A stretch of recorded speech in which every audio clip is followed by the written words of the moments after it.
In a world teetering between order and collapse, power alone no longer defines a hero.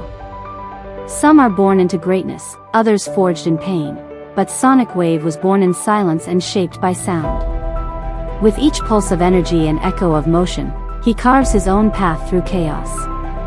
Neither bound by law nor driven by vengeance, he moves with purpose only he understands.